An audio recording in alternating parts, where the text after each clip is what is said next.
Evangelho de Mateus, capítulo 10, versículos de 5 a 8. A estes 12 enviou Jesus, depois de lhes ter dado as instruções seguintes: Não vades agora para entre os gentios, nem entreis nas cidades dos samaritanos. Ide antes as ovelhas perdidas da casa de Israel. Pondo-vos a caminho, anunciai que está próximo o reino dos céus. Curai os enfermos, ressuscitai os mortos, limpai os leprosos, expeli os demônios. Dai de graça o que de graça recebestes. Palavra da salvação. Comentário Mateus 10, de 5 a 8. São João Crisóstomo. Observai a oportunidade da missão. Envia-os logo depois que o viram ressuscitar um morto, comandar o mar e fazer outras coisas semelhantes, e depois de lhes ter dado por palavras e por obras provas suficientes de seu poder. Também envia-os primeiramente aos judeus, para que se exercitassem na Judéia, como em uma escola, e aprendesse a lutar contra a terra inteira, exercitando-os como a frágeis passarinhos que se preparam para voar. Deuteronômio 32. Também para que não pensassem que Cristo nutria algum ódio por eles, por lhe terem ultrajado e dito que estava possesso pelo demônio, primeiro empenha-se em corrigi-los, proibindo aos discípulos qualquer outro ministério, enviando-lhes como médicos e doutores. Não somente proíbe-os de anunciar o evangelho a outros, antes dos judeus, mas também de que viajassem pelos caminhos que os conduziriam aos gentios. Não vades agora entre os gentios. E porque os samaritanos eram inimigos dos judeus, embora mais fáceis de converter à fé, não permite aos seus discípulos anunciar-lhes o evangelho antes de pregar aos judeus. Nem entreis nas cidades dos samaritanos. Impedindo seus discípulos de ir aos samaritanos e enviando-os aos filhos de Israel, que chama de ovelhas que perecem, e não de ovelhas que se separaram, busca sim, por todos os meios, perdoá-los e atrair seus corações. Vede a grandeza do mistério, vede a dignidade dos apóstolos. Não lhes ordena que anunciem coisas sensíveis, como a Moisés e aos profetas, mas coisas novas e inesperadas. Estes anunciaram bem terrestres, os apóstolos anunciam o reino dos céus e todos os bens que ele contém. Depois, porém, pararam de ocorrer, quando a reverência pela fé alastrou-se por todos os lugares. Se ocorreram depois, foram poucos e raros. Deus costuma fazer esses prodígios quando o mal chega ao seu extremo. É então que faz ver seu poder. Vede que se preocupa tanto com a diligência dos costumes quanto com os milagres, mostrando que os milagres sem ela nada são. Vede também como impede a soberba, dizendo: de graça recebestes, e como previne a impureza do amor ao dinheiro, dizendo: dai de graça. Ou, para que vissem que não são os autores dos benefícios, disse: de graça recebestes, como se dissesse: não dais nada que vos pertença, não o recebestes nem como recompensa, nem como preço do vosso trabalho.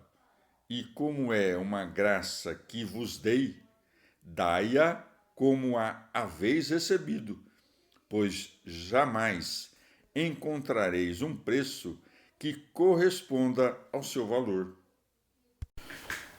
Evangelho de Mateus, capítulo 10, versículos de 9 a 10. Não queirais trazer nas vossas cinturas nem ouro, nem prata, nem dinheiro, nem alforge para o caminho, nem duas túnicas, nem sandálias, nem bastão, porque o operário tem direito ao seu alimento. Palavra da salvação. Comentário Mateus 10, de 9 a 10. São Jerônimo. Se a finalidade a que se propõe, pregando o Evangelho, não é receber uma recompensa pecuniária, é supérflua a posse de ouro, prata ou outra moeda, pois então o objetivo da pregação não seria a salvação dos homens, mas o amor ao dinheiro.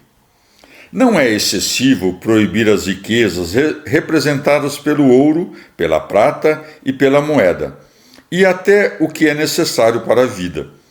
Ele quer que os apóstolos, doutores da verdadeira religião, que deviam ensinar que o governo da providência divina estende-se a tudo, mostrem-se eles mesmos sem preocupação com o amanhã. Com as palavras nem alforge para o caminho, censura os filósofos, conhecidos vulgarmente por bactroperitas, que, desprezando o mundo e tendo todas as coisas por nada, levavam consigo suas provisões. Segue-se nem duas túnicas. Essas duas túnicas parecem-me significar duas vestimentas completas. Não diz aos que vivem na Sítia ou em regiões com clima glacial que usem apenas uma túnica, mas pela túnica entende uma única vestimenta, ordenando que não tenham outra de reserva por medo do futuro. Seguem-se nem sandálias.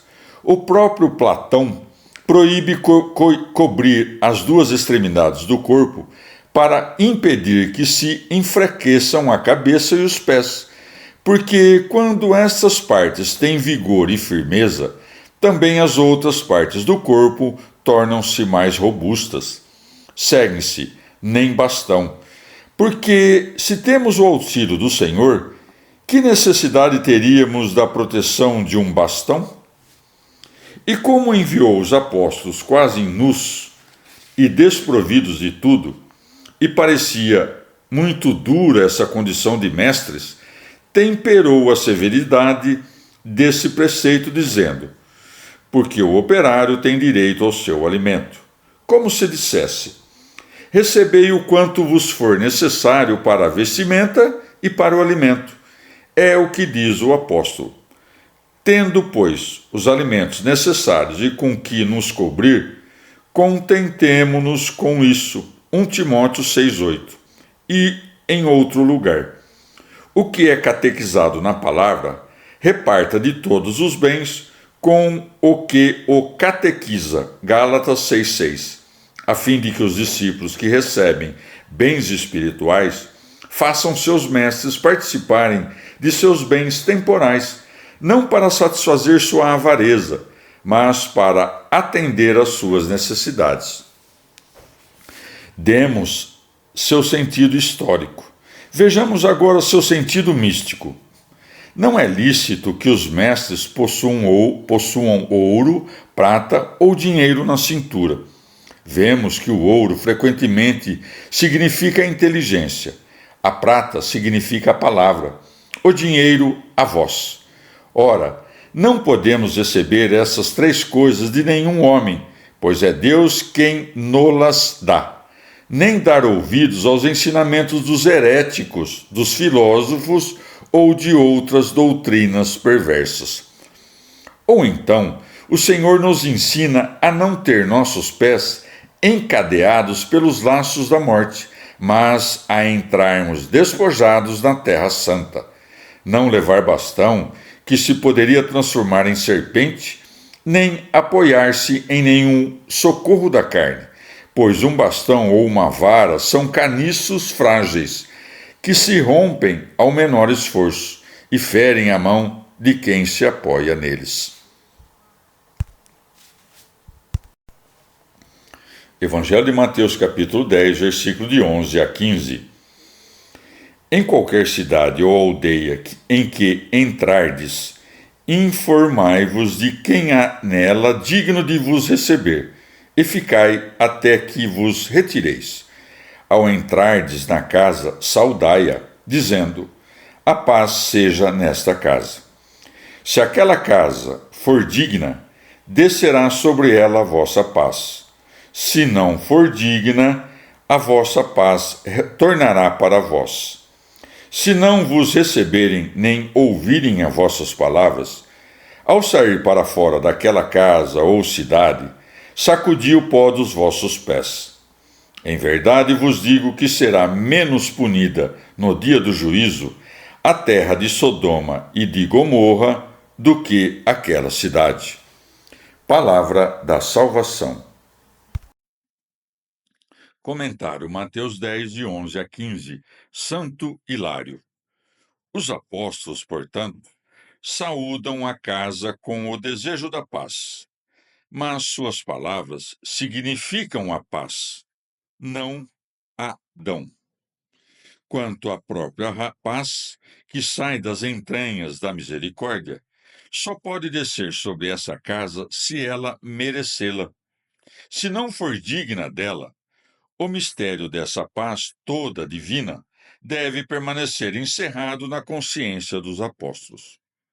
E àqueles que rejeitarem os preceitos do reino dos céus, ficará a maldição eterna, significada pela saída dos apóstolos e pela poeira sacudida dos pés. Por isso segue-se: se não vos receberem nem ouvirem as vossas palavras, ao sair para fora daquela casa ou cidade, sacudi o pó dos vossos pés. Pois quando habitamos em algum lugar, parece que estamos em comunhão com ele, mas sacudindo o pó dos pés, eles separam-se completamente de tudo daquela casa, a qual não recebe dos vestígios dos pés dos apóstolos nenhum bem para a tua salvação. Em sentido místico, o Senhor nos ensina que não devemos frequentar as casas, nem ser íntimos daqueles que são inimigos de Cristo, ou que o ignorem, e a perguntar em cada cidade quem é digno de receber-nos, ou seja, se há nela alguma igreja e se Cristo habita nela. Estando nela, não passemos a outra, porque ela é digna e seu hóspede é justo. Haveria muitos judeus cujo respeito à lei seria tal que, apesar de crerem em Cristo por admirarem suas obras, continuariam, entretanto, a praticar as obras da lei. Outros, atraídos por sua curiosidade à liberdade que Cristo promete, simularão abraçar a lei do Evangelho. Finalmente, haverá ainda muitos outros que, conduzidos pela perversidade de sua inteligência, cairão em heresias. E como todos pretendem possuir a verdade da fé católica, é preciso entrar com muita prudência, mesmo nessa casa que se diz igreja.